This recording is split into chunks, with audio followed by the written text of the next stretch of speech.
ఆదికాండము 15వ అధ్యాయము. ఇవి జరిగిన తరువాత యెహోవా వాక్యము అబ్రామునకు దర్శనమందు వచ్చి, అబ్రామా, భయపడకుము, నేను నీకు కేడెము, నీ బహుమానము అత్యధికమగునని చెప్పెను. అందుకు అబ్రాము, ప్రభువైన యెహోవా నాకేమి ఇచ్చిననేమి? నేను సంతానము లేనివాడనైపోవచ్చున్నానే. దమస్కు ఎలియేజరే నా ఇంటి ఆస్తికర్తయగును గదా.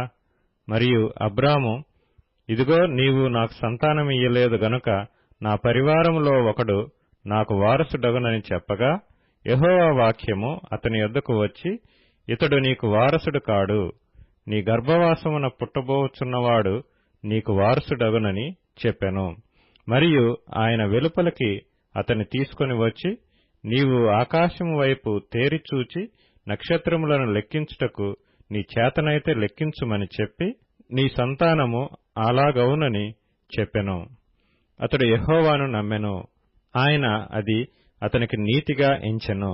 మరియు ఆయన, నీవు ఈ దేశమును స్వతంత్రించుకున్నట్లు దాని నీకిచ్చుటకు కల్దీల ఊరను పట్టణములో నుండి నిన్ను యువతలకు తీసుకుని వచ్చిన యెహోవాను నేనే అని చెప్పినప్పుడు, అతడు ప్రభువైన యెహోవా, నేను దీని స్వతంత్రించుకొనేదనని నాకెట్లు తెలియననగా, ఆయన 3 ఏండ్ల పెయ్యను, 3 ఏండ్ల మేకను, 3 ఏండ్ల పొట్టేలును, ఒక తెల్ల గువ్వను, ఒక పావురపు పిల్లను నా యొద్దకు తెమ్మని అతనితో చెప్పెను.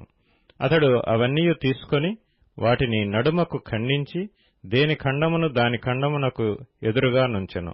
పక్షులను అతడు ఖండింపలేదు. గద్దలు ఆ కళేబరముల మీద వాలినప్పుడు అబ్రాము వాటిని తోలివేసెను. ప్రొద్దుగ్రుంకబోయినప్పుడు అబ్రామునకు గాఢ నిద్ర పట్టెను.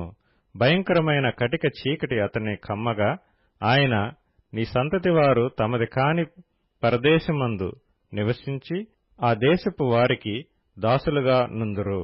వారు 400 ఏండ్లు వీరిని శ్రమ పెట్టుదురు. వీరు ఎవరికి దాసులవుదురో ఆ జనమునకు నేనే తీర్పు తీర్చుదును. తరువాత వారు మిక్కిలి ఆస్తితో బయలుదేరి వచ్చెదరు. నీవు క్షేమముగా నీ పితరుల యొద్దకు పోయెదవు, మంచి వృద్ధాప్యమందు పాతిపెట్టబడుదువు. అమోరీయుల అక్రమము ఇంకనూ సంపూర్ణము కాలేదు గనుక నీ 4వ తరం వారు ఇక్కడికి మరలా వచ్చెదరని నిశ్చయముగా తెలుసుకొనుమని అబ్రాముతో చెప్పెను.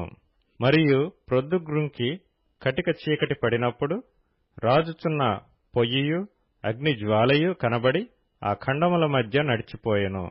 ఆ దినమందే యెహోవా ఐగుప్తు నది మొదలుకొని గొప్ప నది అయిన యూఫ్రటీసు నది వరకు ఆ దేశమును, అనగా కేనీయులను, కనిజ్జీయులను, కద్మోనీయులను, హిత్తీయులను, పెరిజ్జీయులను, రెఫాయీయులను, అమోరీయులను, కనానీయులను, గిర్గాషీయులను, యెబూసీయులను నీ సంతానమునకిచ్చియున్నానని అబ్రాముతో నిబంధన చేసెను.